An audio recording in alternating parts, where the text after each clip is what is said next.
Evagoras Papasavvas got back to racing in a big way during the 4th of July weekend racing at Mid-Ohio Sports Car Course, collecting his first victory of 2024 with a flag-to-flag win on Saturday. Mid-Ohio is the home course for this young USF-2000 Indy driver from Loveland, Ohio. He expected to do well there, and he did. He turned the fastest qualifying lap, earning the pole position for the Race 1 start on Friday. Despite finishing 8th in the rain Friday, he kept the pole position for Race 2 Saturday. From green flag to checkered flag, Evagoras led every lap and earned his much-anticipated first win of the 2024 racing season. Let's get right to Evagoras Papasavvas and hear his story.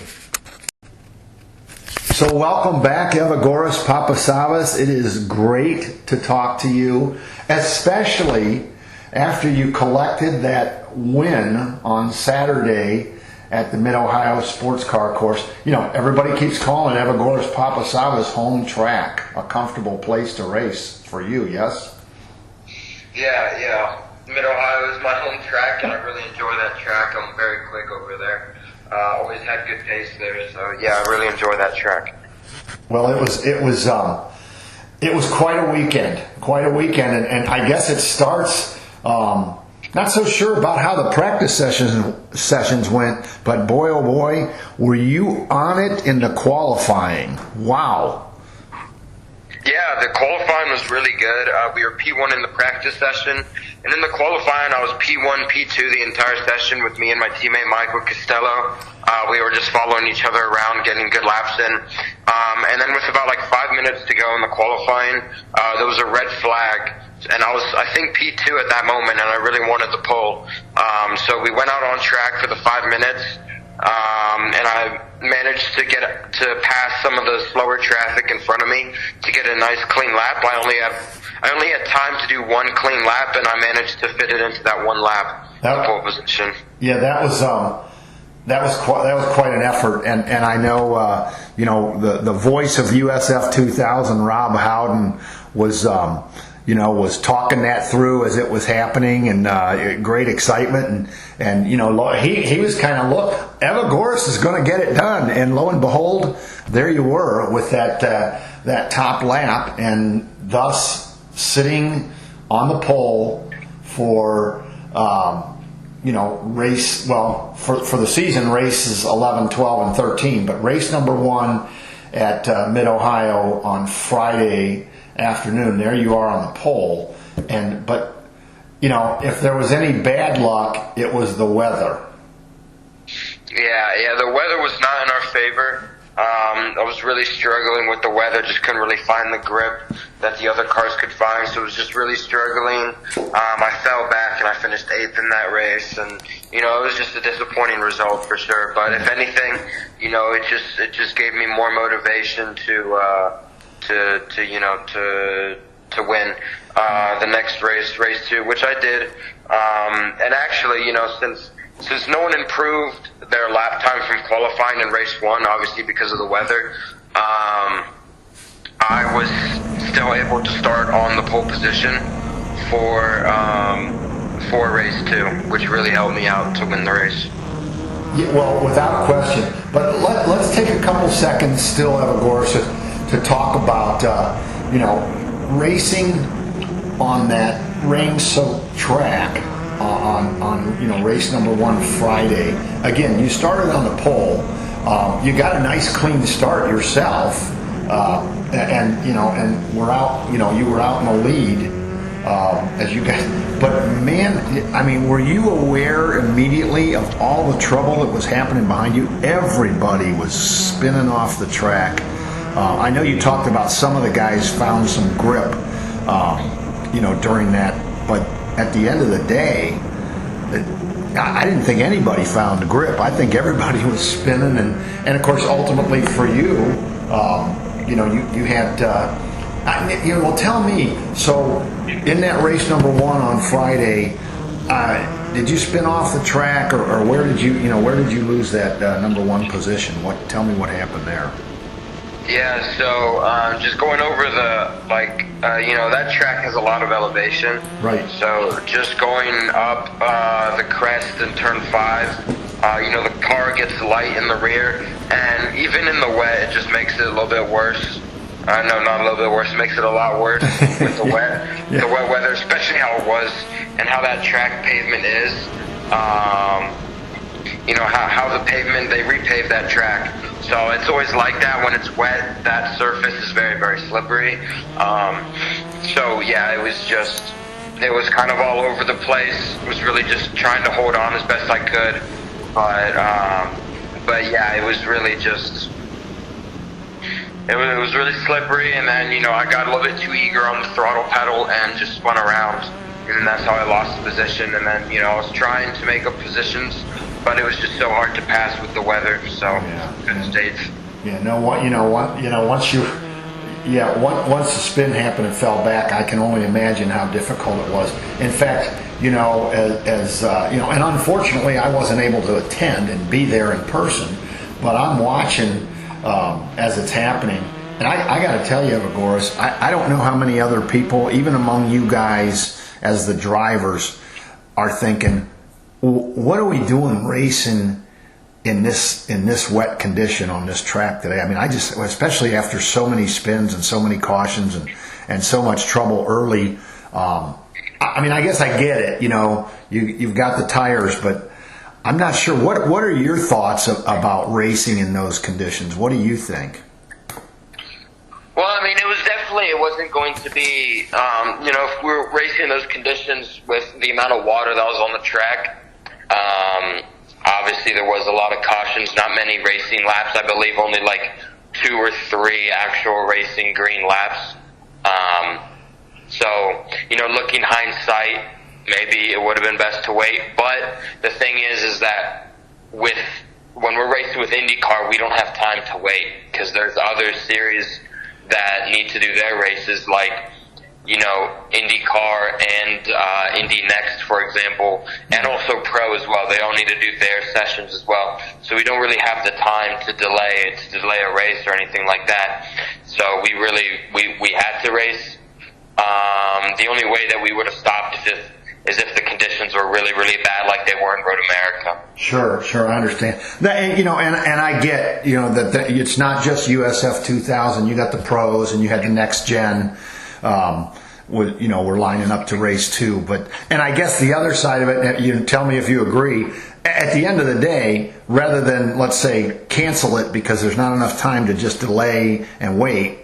Rather than cancel it, hey, you get out there and you get some experience in your race. You prefer that, obviously, yes?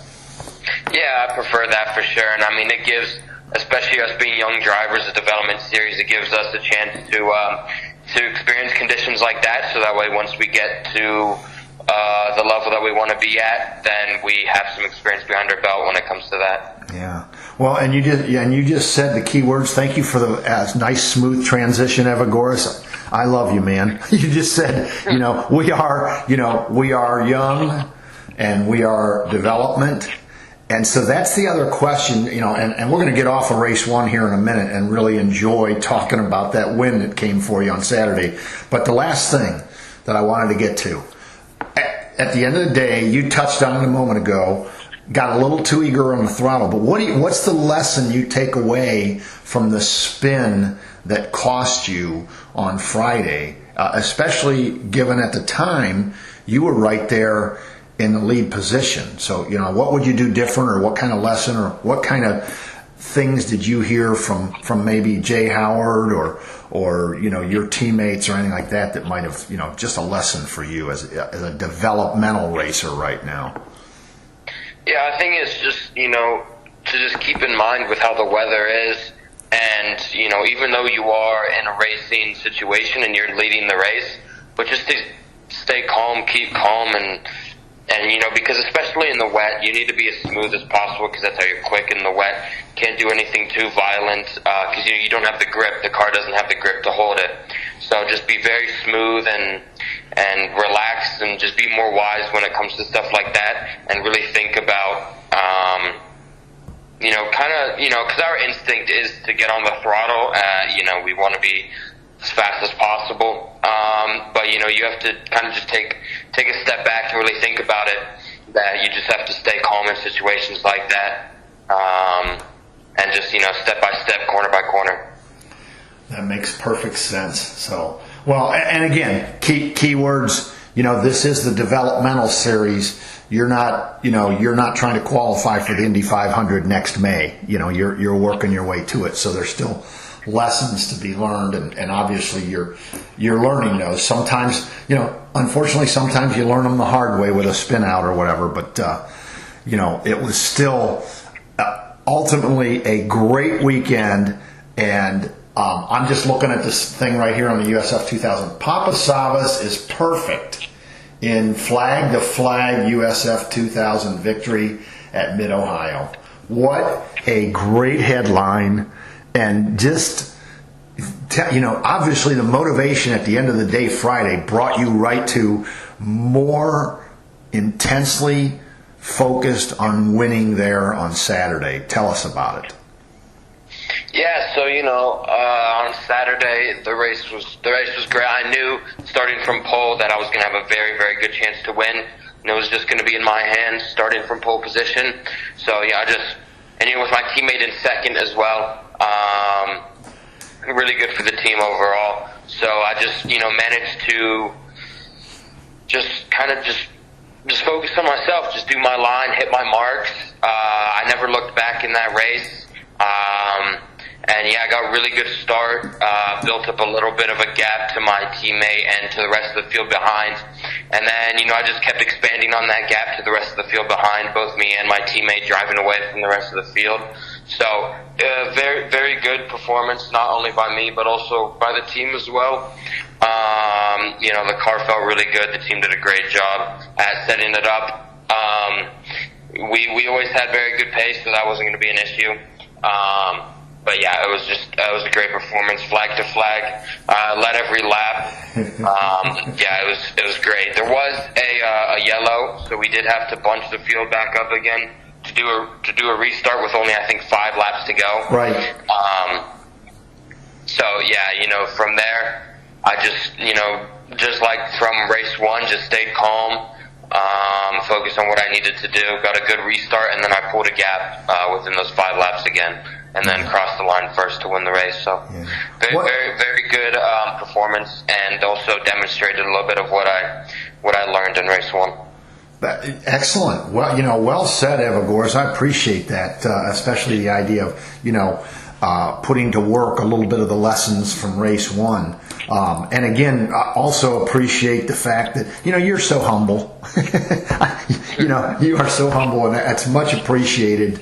I think by everybody listening and watching you, we want to give you a lot more credit than you're going to give yourself. But I think it's awesome that you take the time and think about your teammates and the Jay Howard team, and the fact that you and Michael Costello started first and second, and that you and Michael Costello finished 1-2.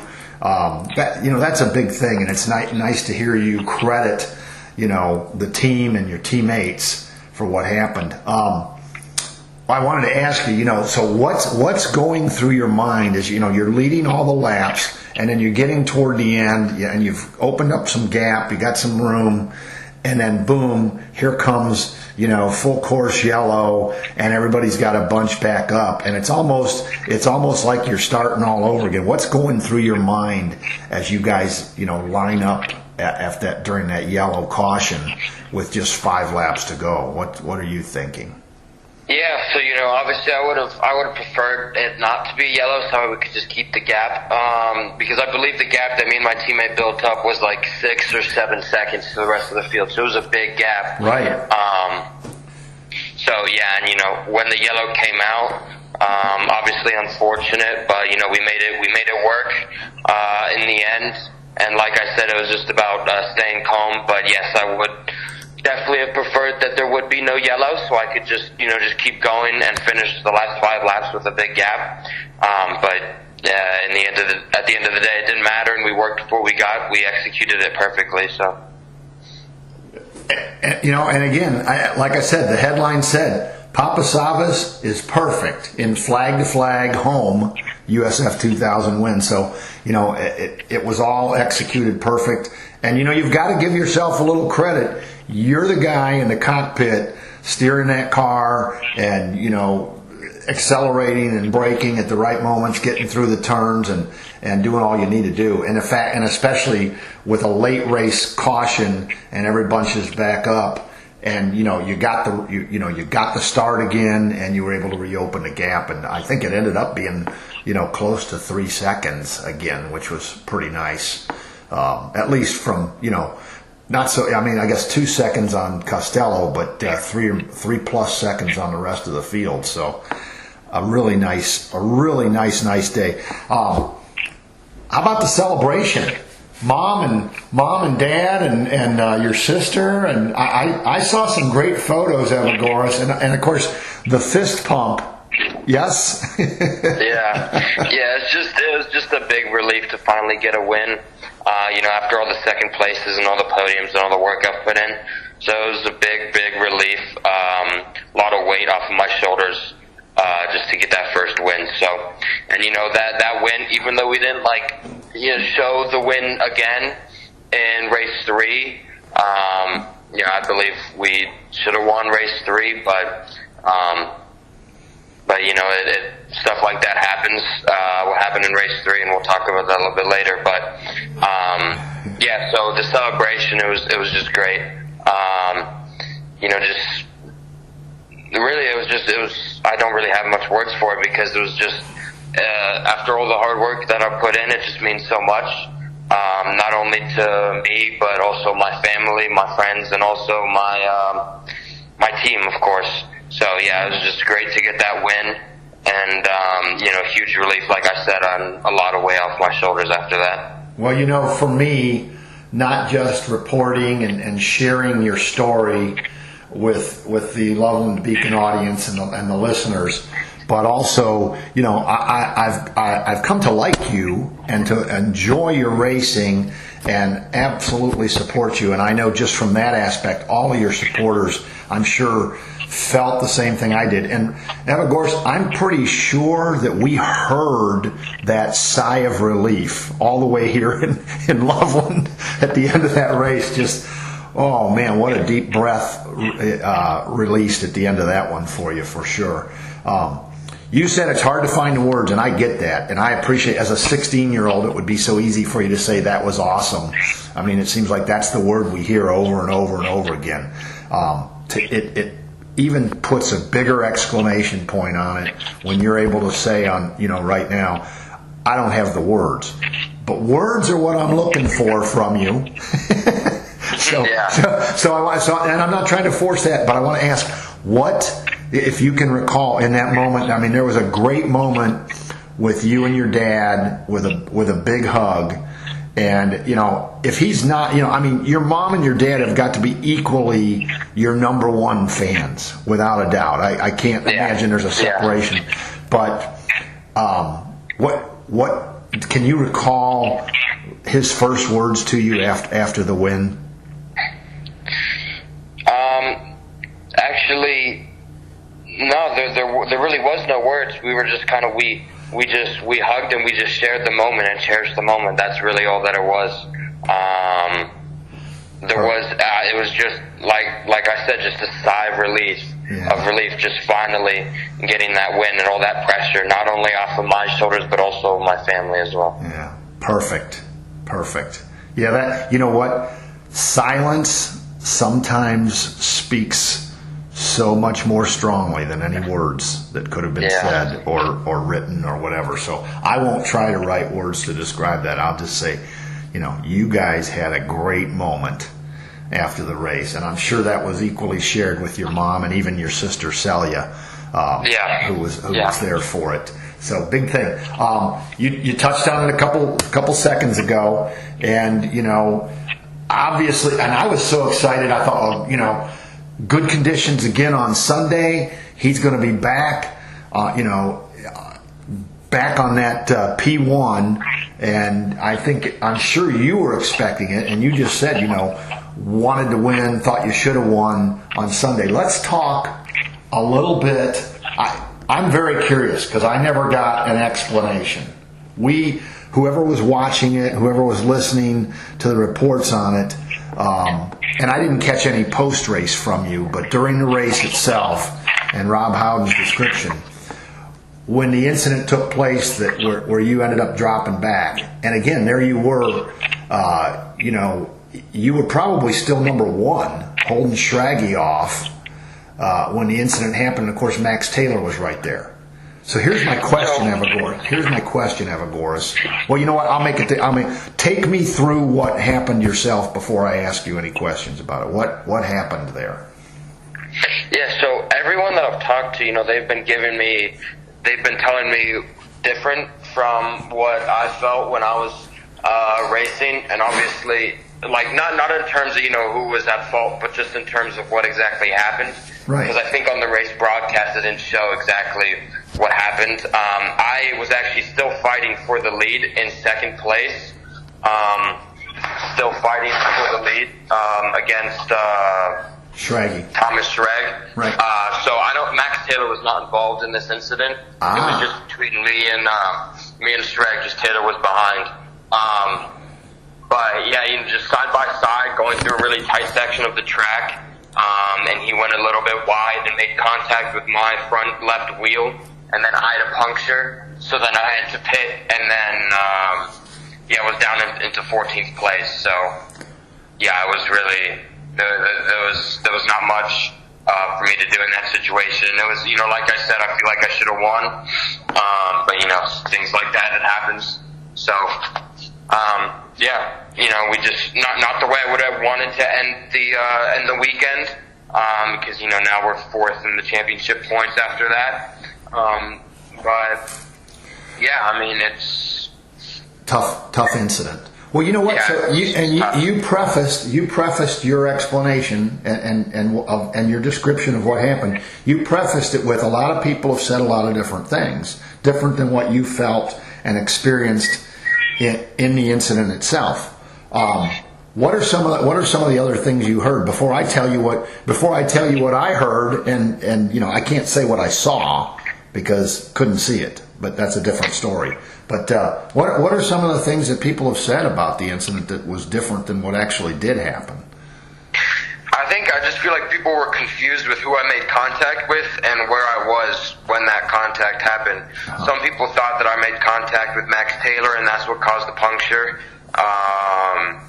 Right. But, there was, just some people thought that I made contact with a different person at a different time. But, it was going through turn 8, very tight section of the track with car number 2. I gotcha.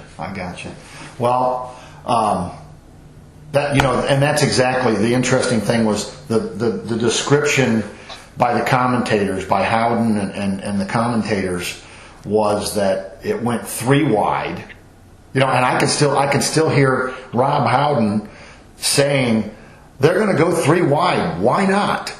And then and he starts talking about, but everybody was describing Max Taylor, and then he was talking about the race stewards are looking at it to see if Taylor's going to be penalized for causing it. So that's so obviously those are the kinds of things you heard, but in fact, in reality, the 2 drivers was Evagoras yourself and then Thomas Schrag. And that that puts a little bit of a different. For me, that puts a little different because I couldn't understand if there was concern about Taylor caused it, how he wasn't. They never talked about it again after a couple laps later. They never mentioned it again, and he's riding in first place and he collects the victory. And I'm scratching my head. I said, how does the guy that probably caused that incident not get the penalty?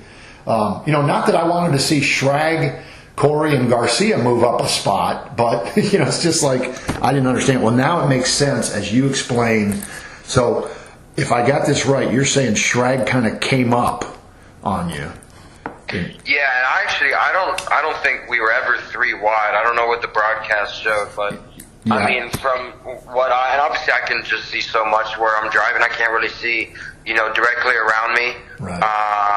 But yeah, I don't believe we were ever really three wide. I just think it was just a car-on-car incident, not much. Right. Like no other. Yeah. Well, I think exactly who you made contact with, or who made contact with you, as it were.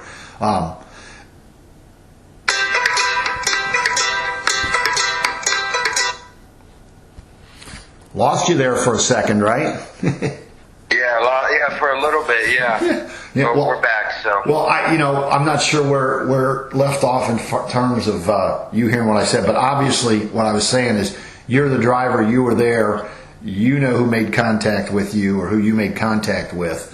Those guys, I'm sure Rob Howden and company would be the first to admit, hey, we're doing the best we can with what we saw, and they know you guys are on the track and you know exactly who you're racing with and what happened. Bottom line is, I think another key thing is you clearly, after the win on Saturday, you had to go into that race with a great deal of confidence and looking for that second consecutive victory. And I can hear you, now, and our listeners can hear you now saying, you thought you should have won it, and you had those expectations to win it. But hey, sadly, so the punctured tire, you ended up with the flat tire, and as I understand it, again, did you have to go all the way around the whole course to get back to the pit after the recognition of the flat tire? Yeah. So I had to go all the way around the track, so that just, I fell back even more, and then obviously. The pit stop caused time and everything, and I was a lap down from the leaders. So, yeah, it was just, it was unfortunate for sure. Well, that's what, I was just, again, so immediately after, how quickly do you know tires down? The tires are down. How quickly? Well, so actually I was going around for the rest of the lap that I made contact. And I said that, car had damage, but the team said not to pit, because they didn't know that it was a full puncture. So the team said not to pit, because they just thought it was just like a little, cosmetic damage. I got you. So, so then we just kept going, and then once I come by again, they say, oh no, you have to pit, you have a puncture. So then I actually went around again. Right. And then to pit, and then I ended up being a lap down. Yeah, that's the one. That's what I was trying to figure out, and so that explains, what occurred there. It's an interesting situation for the viewers and for those of us. We're not race drivers. We haven't experienced it, and trying to understand, what you were experiencing, and what kind of feedback you're getting, what you're hearing on the radio, and how the decision is made to either. Pit immediately or wait a minute, we have a flat, you got to come in and get it, obviously get a new tire on there. But hey, it didn't take you all the way down to 18th. You still went out, ran the rest of the laps, and the records show that you finished with a 96 mile an hour average for the day, which wasn't too far off the pace. 96.6 for Max Taylor. So you ran a pretty darn good race despite contact and a lost lap. But so we just move on now to Toronto. I like that track a lot. I like that area, so hoping for a good result there. Absolutely, and that brings us. You keep taking care of the transitions for me, Evagoras. I'm not sure who's hosting this, me or you. But yeah, that's the very next thing we need to talk about is Toronto, the streets of Toronto. The people loved it when we talked last time, which was before you headed to the Mid-Ohio Sports Car Course. The listeners, the feedback I got from listeners from that show, they loved hearing you describe the course. So I'm going to say this: you're going to the streets of Toronto, which ends up, that's going to be July 19th through the 21st. So you're, just about 10 days away from the streets of Toronto. That'll be a two-race weekend, kind of a doubleheader, I guess you call it. And on again, July 19th through 21st, races 14 and 15 for the season. Streets of Toronto. So tell me, if you can, I'm going to put you on the spot here. Streets of Toronto, I'll say this. They have it written down or recorded as a 1.786 mile, 11-turn street circuit, again, on the streets of Toronto, Ontario, Canada. So what can you tell us? Drive us through that 11-turn circuit. Yeah, so the Toronto street course is one of my favorite street courses. I actually like this street course better than St. Petersburg. So going through a lap, turn one is actually it's a very fast. It's a fast corner. You're apexing all over the curb, really close to the inside wall, and then you go through a little kink for turn two. There's a big bump, a drains cover there, so you have to be careful with that. And then you go down the long back straightaway, very, very long, 140, 150 miles per hour, really close to the walls. And then very hard braking zone for the upcoming hairpin. So the best passing opportunity on the track. And then accelerating out of the hairpin, hard acceleration out of the hairpin. And then coming through the next corner. This corner, it dives down a little bit at the apex. So make sure you can use that to your advantage over the curb. And then next after that, we do a right-hander. Very long duration right-hander, so just carrying the most minimum speed as possible, carrying the most amount of speed through that corner.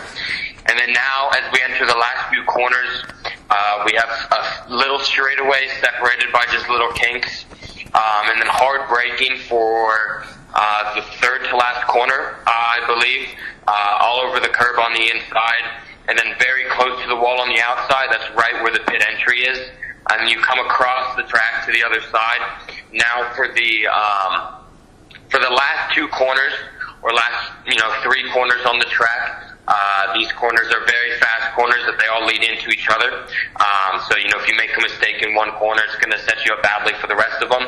So it's all going to be just close to the wall, as close to the inside walls as possible, and just taking all of the bumps as well. Because even though the bumps are very big here, all the drain covers, it's the fastest way around the track to take the bumps.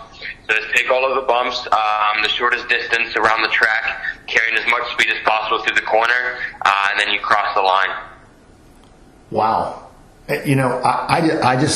I'm like the listeners, Evagoras. It's such a treat to ride with you.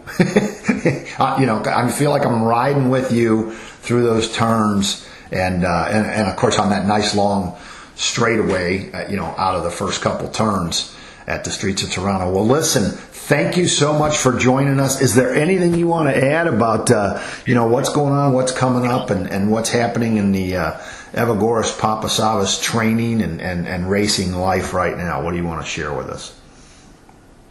Just the same old training. That's it. Just the same training, and then Toronto coming up next, which I'm really excited for. All right. Well, hey Evagoras, again, thank you so much for joining us and sharing your race story. We're rooting for you for sure. Wish you the best of luck at Toronto, and look forward to talking to you after that next win. Yeah. Thank you. All right. Yep. Have a great race weekend in Toronto. Again, July 19th and through the 21st, folks. Those will be races 14 and 15 for Evagoras and the USF-2000 racers coming up. And we'll be talking with Evagoras again. Until then, Evagoras, thank you so much. Talk to you again soon. Yeah, talk to you later. Thanks again, Evagoras. Coming up next is the streets of Toronto for two races, July 19th through 21st. We'll be back with more Evagoras Papasavvas racing reports then. But for now, this is Chuck Gibson saying thanks for listening here on Loveland Beacon Talks, Sports Special, tracking Evagoras Papasavvas racing. Loveland Beacon Talks, Sports Special, and Evagoras Papasavvas racing reports are a presentation of Loveland Beacon Digital Media and Gibson Communications, LLC.